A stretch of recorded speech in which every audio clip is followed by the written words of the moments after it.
You're asking a question, and I want you to see it from two different perspectives, the present and the future, because both of those are very important. What I just outlined for you in somewhat detail is how we can ensure that going forward in the future, for these kids that are in school right now, for these kids that are in project homes right now, for these kids that are in elementary school, don't see a way out being raised by single parents right now, our plan will help them immediately for their future. But what do you do about the young men today? There wasn't a time when this was always so. My mother spent 5 years of her young adolescent life right here in Baltimore City, Northeast Baltimore City. It wasn't like that at all. Our policies, and I'm going to be very bold when I say this, our policies and our leadership brought us here, whether we want to hear that or not. And I don't care what party it is. The problem is they were failed policies that brought us here. And that is what has created the condition that we have right now. So what you're asking me, fairly, but yet unfairly, is how can I do something about the kids that are going through this right now when it was the policies of the past that brought them here? That's how they got here. And what you want me to do is, Charles, I love your future plan, but clean up the mess they already made. I got it. If I didn't want to do that, I wouldn't run for governor. Here's how we solve that. I want to bring nonprofits together in this city. There is a reason why I brought up the fact that there are more nonprofits in Baltimore City than anywhere else per capita in our state, because we need to bring the nonprofits together to start looking at the current problem and fix it. What I'm tired of are nonprofits acting like for-profits. And let me make sure I'm clear. Whenever you can go to a church in Baltimore City and they celebrate the fact they just given their pastor a $250,000 car for his anniversary because he pastors 3 different churches in 3 different locations, and that's celebrated, I say there's a problem with that. If you want a $250,000 car, then start yourself a private business. If you're a nonprofit, you're 501c3, and you get tax write-offs, then act like one. And if you're doing the work of Jesus Christ, then do the work that he did. I have problems with the entire system. It's built on hypocrisy, and it needs to change. It doesn't make sense for us to have so many failing families when there's so many nonprofits here in this city that are supposed to be there for these people. How much sense does it make? Churches need to get involved in their communities. John Hopkins should do more as a nonprofit.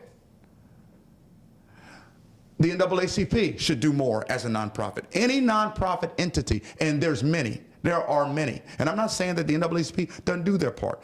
This is not an indictment against all churches, but certainly you and I can both agree not enough is being done.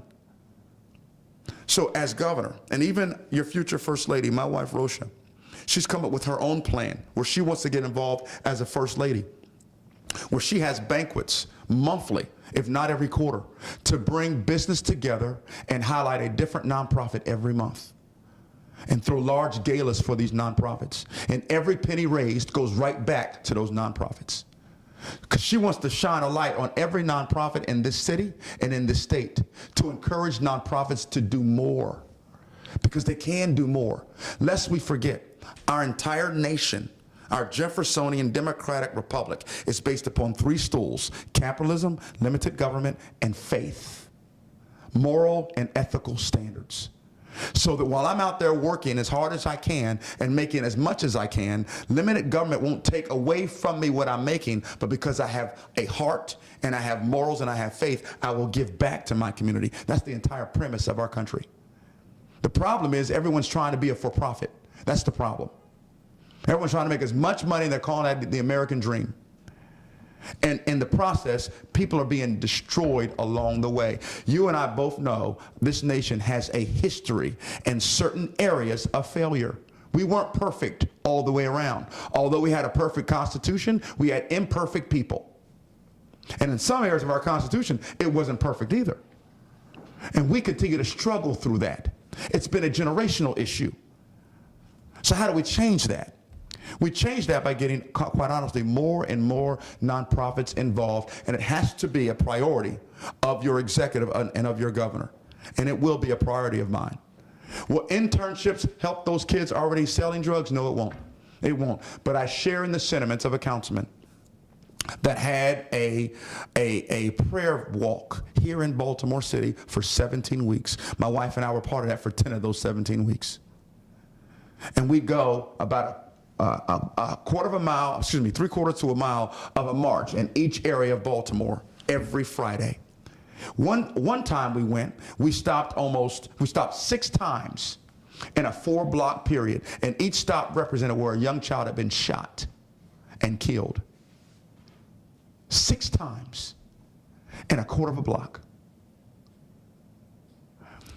Well, in his response, and I share these sentiments, he realized, the councilman did, who is a current councilman right now, he said he realized that all the money in the world won't fix my district in Baltimore City. So I'm going back to prayer. That's all I know that will fix it. Government can't fix everything. In fact, government should not be fixing everything. But we can shine a light on these issues and encourage our nonprofits to get started doing things. And if government can help nonprofits to that end, then absolutely we should, to include families. What are those answers for those that are already there? We've got to work on them. We've got to get them figured out. But I believe that our nonprofit solution is well on the way to getting it there.